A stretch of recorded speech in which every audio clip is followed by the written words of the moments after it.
So,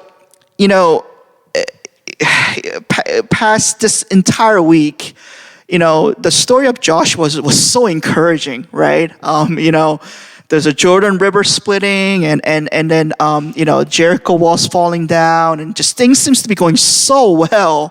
And then today's passage, it's kind of like when you're watching a movie and just things are really getting good, and then you just know that just something is gonna go bad, right? And today kind of feels that way, right? And one thing that I kind of was reminded was when God created kind of this this world, right? When we see a creation in Genesis, right?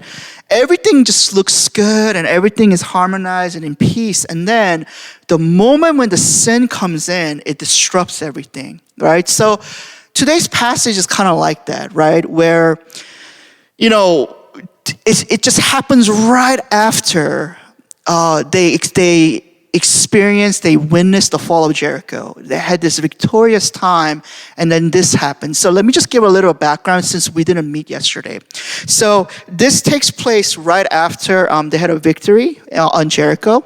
And then what happened was Israelites go to the battle by this group of people named AI, okay? And basically, for some unexpected reason, they lose the battle when God promised the victory, okay?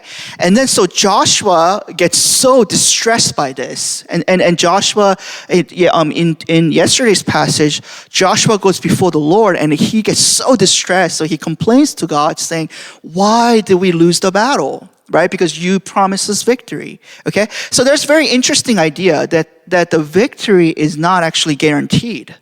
Right? So it comes with this idea of obedience before the Lord. Right?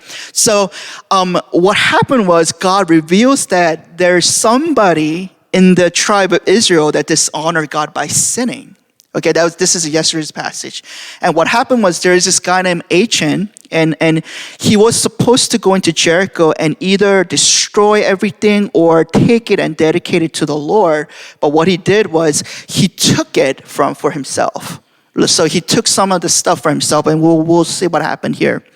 And then what happens is God gives a instruction saying, if you want to be cleansed and have a restoration, okay, have the clan come by, have the tribe come out, tribe by tribe, come forward, and God will expose the sin, right? God will expose who actually did it. So this is not a happy passage here, okay? And especially the Saturday morning, as I was looking at this passage, I'm like, oh my goodness, how are we going to, talk about this, right? Because literally what happens is, just to give you a little bit of a, kind of disclaimer, is Achan and those who stole this, basically they get stoned and burned at the end of the chapter, right? So I will try to kind of end this in a good note in a way, but this becomes very tragic. This story becomes very, very tragic for the Israelites, and I'll try to make it from a terrible to be a little bit more uplifting at the end, because that's what gospel is. It's the good news, right? So let me just kind of break it down. First thing is, we see a hidden sin here, right? So Achan goes in. He dishonors the Lord and he takes things for himself. Now, here's the interesting part is the Lord, they go through the tribe, the clan to find this one person. This one person who stole. And if you actually kind of look at it, it doesn't seem like a lot. I mean, it is, but, maybe Achan, just this one tiny person, right? This one member of the tribe just steals and just kind of puts it away, and try to hide it. And the Lord exposes that, right? God exposes that. And the way to get there is they go by clan, family by family, and they go through all this work to expose this one sin.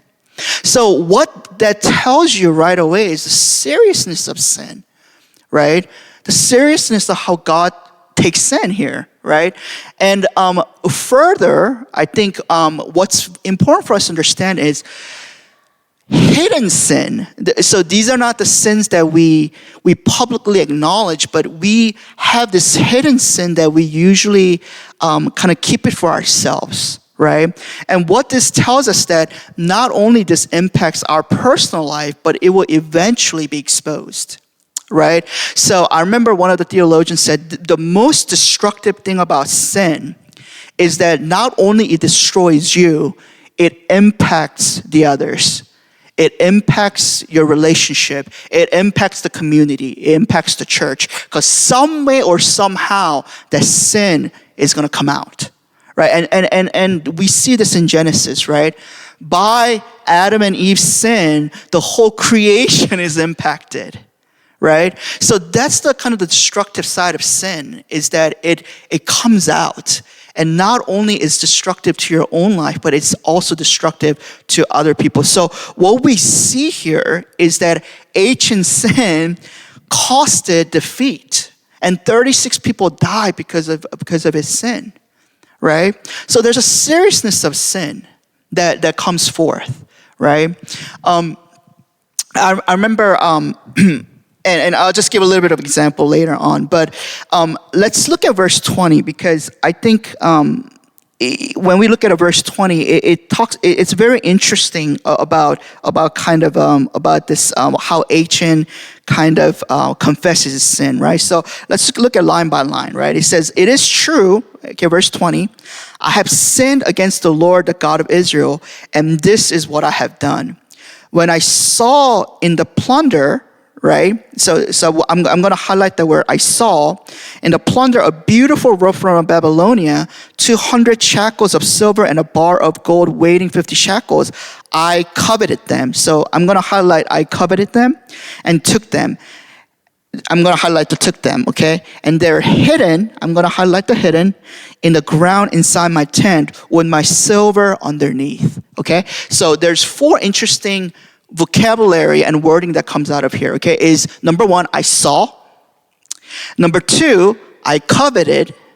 Number 3, I took it. And number 4, I hid.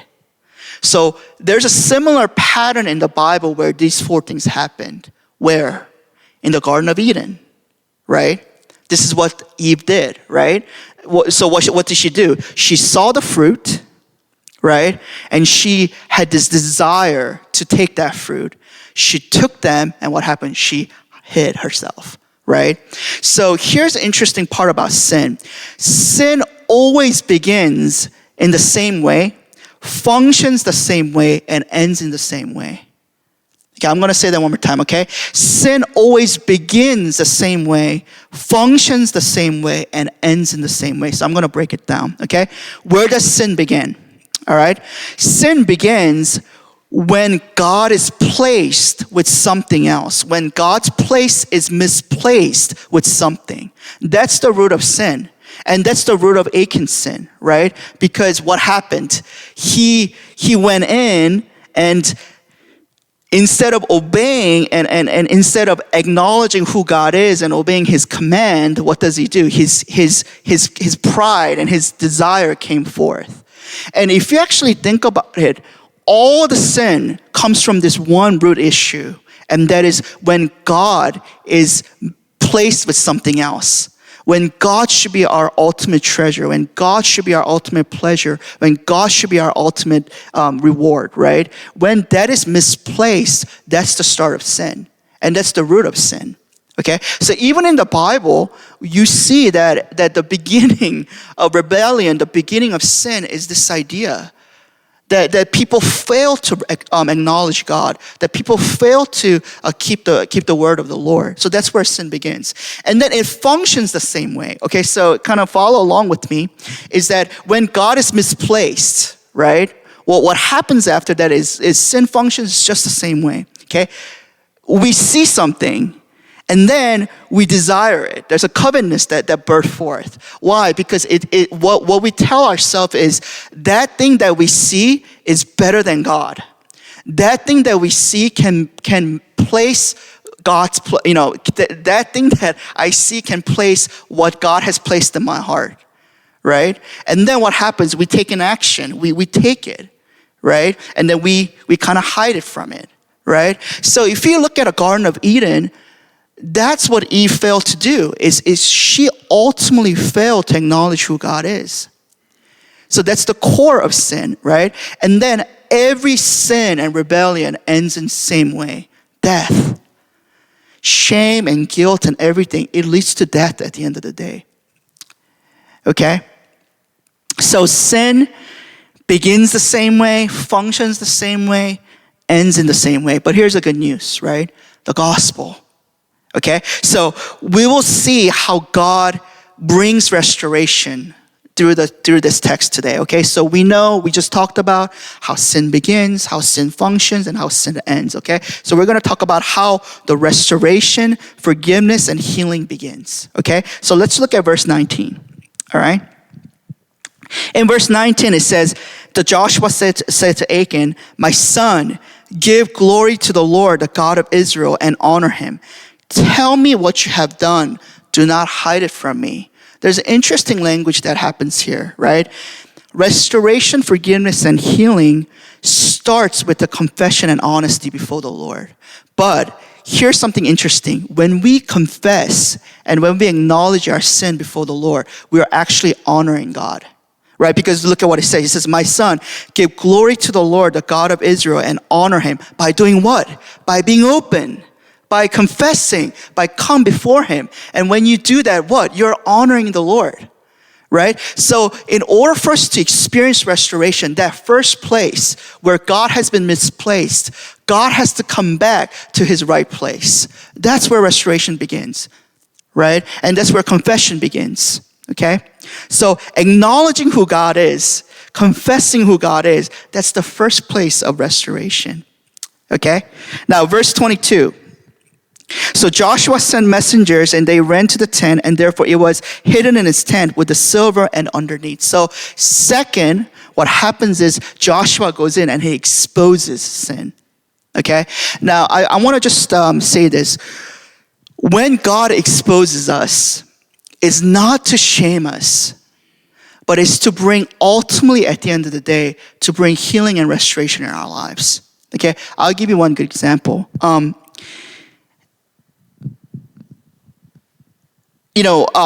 Some of you guys know I had an issue with my gums, so I had to go to doctors many times, right? And when I went to the doctor, he would kind of like expose me in a lot of ways. He's like, "Hey, like this is what's wrong with your mouth and your gum, right? This is what's wrong with your condition, right?" And I hated when every time he said that. Okay, but I think I shared this story. But he says something he's a Christian guy, but he says something very interesting at that time. He says, "Hey, I just want to let you know, okay? The reason why I'm telling you this is so that you can get better." Right? So it depends on the person that exposes you. Is the person that wants to heal you and restore you, then it is a good thing. I think that's the reason why when we look at Samaritan woman, what does Jesus do? Jesus exposes her. Right? Jesus let her past and her brokenness come to the light. Why? Because Jesus can truly, truly heal this person. Jesus can truly, truly deliver this person. So when God exposes you, it's not a negative thing. It's a good thing. We want our sin to be exposed before the Lord. Okay? So once again, in verse 22, Joshua goes and he exposes what's been done. Okay, so number one, confession and honesty, honoring the Lord. Number two, bringing it to the light before the Lord, right, and saying, "Here is my sin, right? Here is what I've been, here's what I've been, sinning, right?" And I just want to really kind of encourage this as well. Is sometimes, we need church community, right?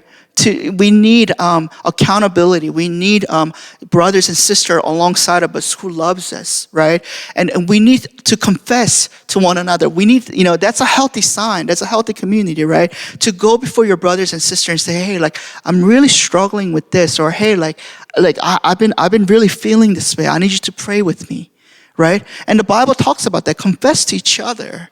Right? And so, once again, bringing in light before the Lord, okay? And last thing is they burn it. Okay? And I just want to say this. Sometimes we need to take a radical measure to cut off sin. All right. So one interesting example is, when Joseph was tempted by the Pontius wife, right? What did he do? Right? Did he say, "Oh, I'm gonna stay here and fight this"? No, he turned around and he ran to the other side. Right? And sometimes those kind of radical discipline and measure is needed, right? When we need to come before the Lord in a clean way. All right. And I just want to end with this. In this particular passage, they stone Achan and the people, right? But here's the good news, okay? Jesus came and he made the ultimate sacrifice. He died on the cross, right? Therefore, for you and I, our story doesn't have to end with this. Our story will end with the resurrection because of what Jesus has done, right? So that's the good news here, okay?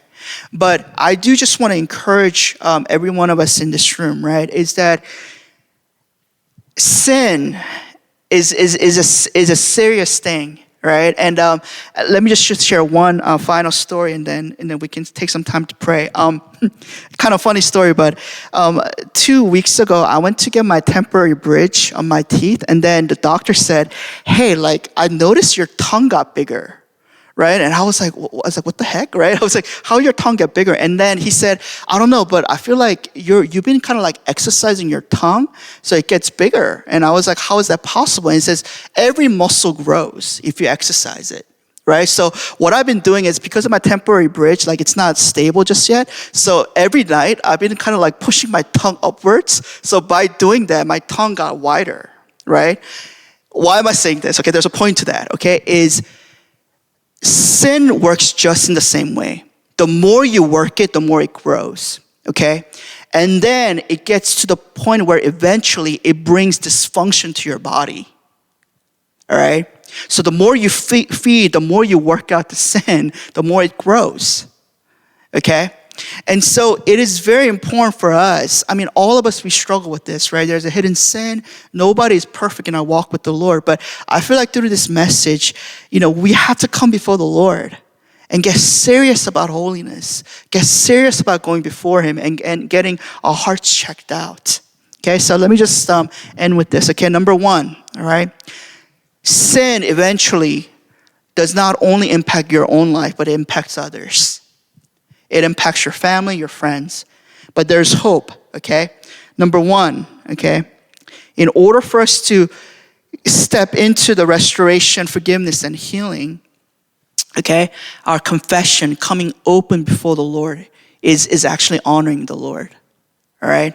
And number two, bring it to the light before the Lord, all right? And have him deal with it. All right? And number three, sometimes we have to take a radical measure for us to completely step into the healing and restoration. That's whether you burn, whatever that leads you to continue to sin, right? And that's what kind of Jesus was saying is, if your right hand calls you to sin, chop it off. And he's not literally saying that. He's saying that that's the measure that you need to take in order for you to stay pure before the Lord. And that's how dangerous sin can be, right? So I know it's a little bit of a heavy text, but I hope this encourages us, right? And the reason why God is telling us is because God really wants us to experience the joy that comes from the holiness, right? The grace and the peace that comes from the holiness, all right? So let's spend some time in prayer. Let's bow our heads. We're going to go straight into personal time of prayer. Pastor Cho asked me to just kind of lead this time. So let's spend some time just reflecting on this passage. And if there's any sin or hidden sin that is weighing in us this morning, let's bring it before the Lord and say, God, I just want to bring it before you. And I just want to give it before you. Will you restore me? Will you restore the joy of my salvation this morning? Create me in a clean heart, right? That prayer of David, right? Create me in a clean heart, God. Restore unto me the joy of my salvation.